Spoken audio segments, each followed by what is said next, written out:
something heavy, are you using an inhale strategy or an exhale strategy? Just speak out loud. That would be incorrect, actually. So nice try. You had a 50-50 shot. There was only an inhale. So you do take a big breath in, but remember, you're taking a big breath in because air is compressible. And then I have to squeeze it. So how do you squeeze air? Well, I squeeze it by breathing out. But if I breathe out, now I don't have all that fluid volume in there that I can squeeze and make myself stiff enough to lift heavy things. So what you do is you cut it off right there. I cut it off at the throat, right? So that's a Valsalva that we've all had experience with at some point in time when you lift heavy things. That's where the grunting comes from. So the grunt is just a little bit of air that got away from you, and it helps you alter the pressures to make things comfortable. So what we're dealing with is the ability to exhale more aggressively against the closed glottis. More pressure means what? More strength, right? Bigger numbers, more weight on the bar. So chances are he's going to have restrictions that are based on his ability to create a tremendous amount of internal pressure and not. What's up, Jim Laird? All right, man. I'm glad you're here. You missed all the good stuff, though, so, you know. But anyway, so a lot of these restrictions, you can just look at him laying on the table, and you get an idea of where his hips want to point, right? Right? He's pointing out towards right and left field pretty hard. And why does he do that? And they would say, well, he's got tight hips. I hope so if he's a strong guy, but the reality is his hip sockets are pointing in that direction. He literally smushed his pelvis. He got smushed. And in doing so, he had to reorient the hip socket. Because the way he created that pressure turned him that way. And that's okay under whatever circumstance you decided that you want to be. Now, if I was taking a dynamic athlete that had to change directions and twist and turn, or somebody like a tennis player or a running back or a wide receiver, maybe I don't want so much of this. Right? But if I had somebody else that just had to produce more straight ahead force, like a powerlifter, this could be perfect. It might be the exact thing that I want up to a certain point where I don't steal his health.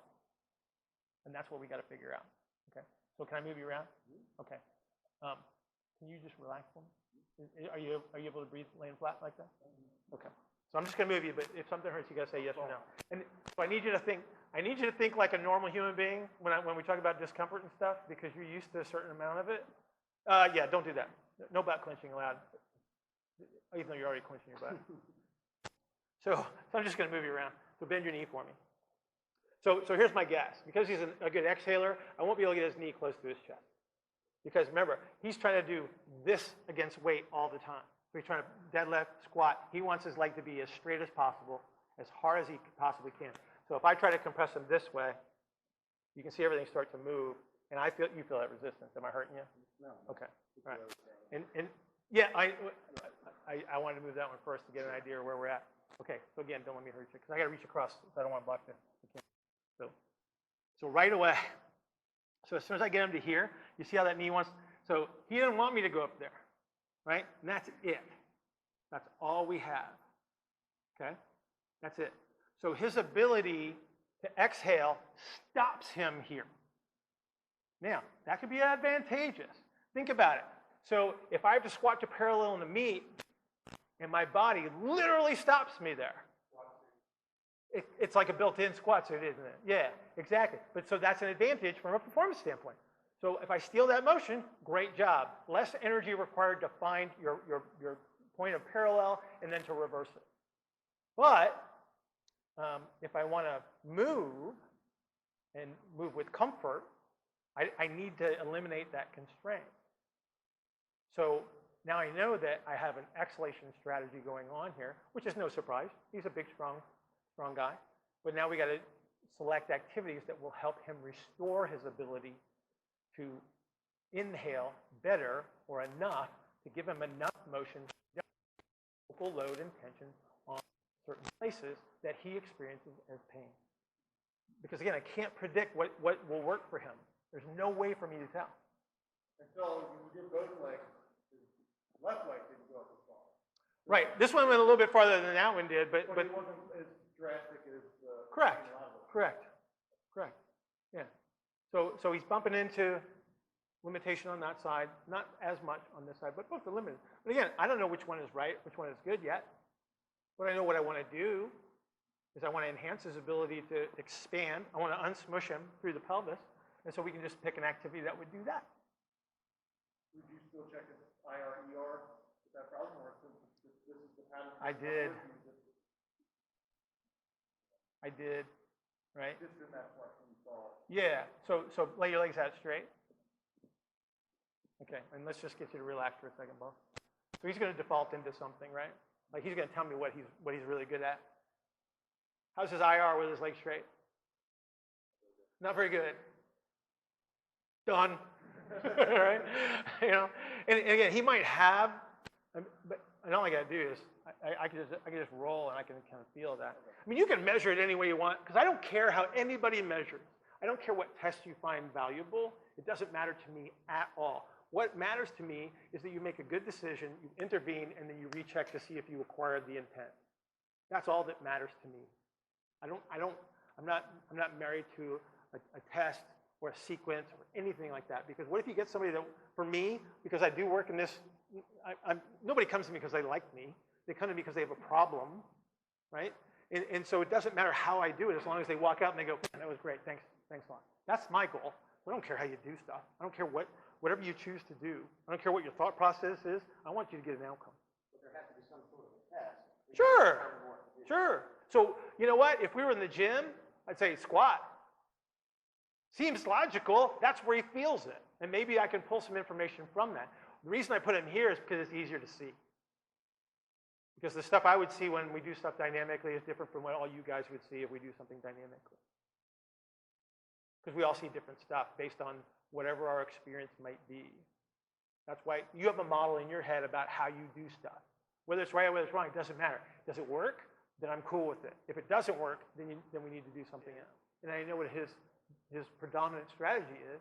Now I can start to figure out, okay, what do we need to do to change his ability to move? I need to reduce the exhalation strategy. I need to enhance his inhalation strategy. So what would enhance that inhalation strategy right away? What a great question. Thanks for coming. No, and I'm not making fun of you. Let's do that. Let's just see. Because I don't know what's going to happen. So maybe we need to regress him to the point where we take gravity out of the equation. Literally treat him like a physical therapy patient, which I don't like to do to people if I don't have to. I would much rather give you, say, hey, do this exercise in the gym 3 times a week. And then they go, I feel great. That's awesome. Sometimes, though, you have to regress them backwards and backwards and backwards because I don't know what that strategy is. What I want to do is use a really high-level strategy on him. He's an experienced guy. Maybe we can capture it. Maybe we can't because I don't know what the answer is going to be. But it'd be really cool if he could train his way rather than rehab his way, right? I would much rather do that. I would much rather do that any day of the week. Okay? Say what? I don't know if I've ever seen him lift not in jeans. Do you lift in jeans? Yeah. That's awesome. So, how old are you? 33. You remember the Barbarian Brothers? Oh, yeah. Yeah. Okay. They used to work out in like what you're dressed. Actually, it was kind of cool back in the day. So here's what I want you to do, though. I want you to put your right foot up on the box and your left foot back in a split stance. Okay. Now, so I want you to try to keep both knees pointing at me the best you can. And I do not want you to hurt. So I need you to express anything. There you go. There you go. Good. Now, you've ever done like a goblet kind of thing? Yeah. Okay. So hold your hands like you're doing a goblet. I want you to push your elbows forward like that. Yeah. And I want you to feel the space between your shoulder blades get real big. You feel that? You feel it? When you take a breath in, you can make that space bigger. Yeah. I want you to feel that. Okay. Push your elbows towards me. Good. And tuck your booty. Good. Now, all I want you to do is lower yourself down into split squat. But don't lose the center of your heel. You see how hard that is? But, okay, so let's just go a little bit, right? Go as far as you can where you feel like you can control it and hang on to the center of that heel for me. So you may not get very far. Yeah, like it's just very tight on the opposite. Understood. Yeah. Understood. So how low do you want to go into that? I want you to stay comfortable. Now, you're going to feel tension because you're moving, Yeah. but I don't want it to be painful at all. Okay? But keep your back as big as you can. And if you lower yourself down, breathe in. Okay, so you feel yourself rolling to the outside edge of your foot there? You feel it? Yeah. Yeah, don't come off that big toe. Hang on to that big toe for me. Okay. Breathe in right there. Breathe in. Exhale and push yourself up. Good. I don't want to hear you breathe in. I just want to feel, I want you to feel expansion as you breathe. Keep your elbows forward. There you go. Hang on to that foot though, okay? I need you to hang on to the foot. Stay at the bottom. I want you to take a breath when you get down there, okay? I want you to feel your back get big.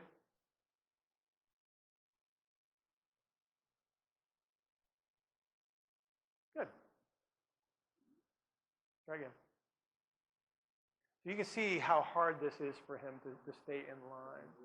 Yeah, yeah. And that's his exhalation strategy. That's what, so he's literally bumping into it. Right? Hang on right there. Stay right there. You okay? Can you pull your knee so it's pointing at me? Yeah. See how you picked up your foot? You got the foot now, right? Take a breath there. Make your back big when you breathe in. Hang on to your foot. Good. You okay? So all I am trying to do is create a strategy where he can expand his body versus trying to exhale against. How's that? Feels better to me. I mean, and again, like, there's no resistance to this point now. So where I bumped into 90, now we've got more. Can you use it? Yeah, it feels a lot better, right? And so how many was that? 4 or 5? Yeah. Something like that, right? So just teaching you to expand a little bit and then controlling the position of your extremity so that the pelvis would reorient itself so the rib cage could expand in the right direction. Now we bought you some space. So, can I you have a shoulder thing? No, shoulders are good. Shoulders are good? Yeah. Okay. So, okay. You ever done like a suitcase carry? You did strongman, right? You did like strongman? one arm or? Oh yeah, suitcase carry. Yeah. Yeah, you carry. Yeah, not a farmer's, but a suitcase. Yeah. Okay. So you saw, did you notice that I was limited? Okay. So I need you to grab the Darth Vader kettlebell and then go for a walk for me, okay? You get to pick because they were both limited, right? But here's what I want you to do. I want you to walk like you got someplace to go. Okay? So you got to pee really bad, and the latrine is 2 miles away. So what I want you to do is make a couple of laps, if you would. And again, I don't know if this is going to work or not. It does work with bigger, stronger guys. So did I insult you? So what I'm saying is if you walk like you got to be somewhere, it's like that's this. Okay? It's not. You know, I don't want you to walk like you're doing this. I don't want you to walk like you have 2 weights in your hands. I want you to walk like you got 1 weight in your hand. Does that make sense? Okay. So go ahead. But walk like you got to pee and it's 2 miles away. So swing your arm a little bit, bro. Swing it. Swing your arm. Is that too heavy for you, boss? Swing your arm. Swing your arm. See if you can get your arm about shoulder high when you walk. There you go. There you go. Keep going. Come on back to the table. Swing, swing, swing, swing, swing. Put it down. Lay on your back. Okay. So he was carrying the weight. He was carrying the weight on the left side, right? Do you feel the difference? I mean, I see it. Yeah, you can see it like a mile away, right? Right. So all we did was influence where the stuff went. So his guts had to go a certain direction. The pressure in his hips had to go a certain. How's that? That feels really good to me too. Hang on. How's that feel? Yeah. Yeah. So how cool is it to do suitcase carries and get motion back and potentially comfort? And he's still training because he looks like he doesn't even have to tell me, yeah, I'm doing my rehab. No, he says, I'm doing suitcase curls today, right? Because that's a powerlifting kind of a finisher, if you will, or a conditioning exercise if you want to, right? So we can do all sorts of cool stuff as long as we have the right thought processes. That's the battle that we fight. So if I'm thinking lever systems and height muscles and weakness, I just gave him the wrong strategy. Potentially. Sometimes that stuff works, but he feels like he's not lifting anything, right? Wasn't that fun? Well, Wouldn't you rather do that? the first Wouldn't one you rather makes do that sense. than rubber bandy external the first rotations one for your makes shoulder? sense. Will you elaborate on why that just worked? The suitcase kid. Okay, so, I believe you. well, you have to, right? 'Cause I understand. you have to believe me because it worked. And I've done this on a bunch of people. They're kind of biggish, like not big as you. You're the biggest guy I've ever done that with, just so you know. No, they're biggish, I but don't I'm wanna- small. You're the but in all seriousness.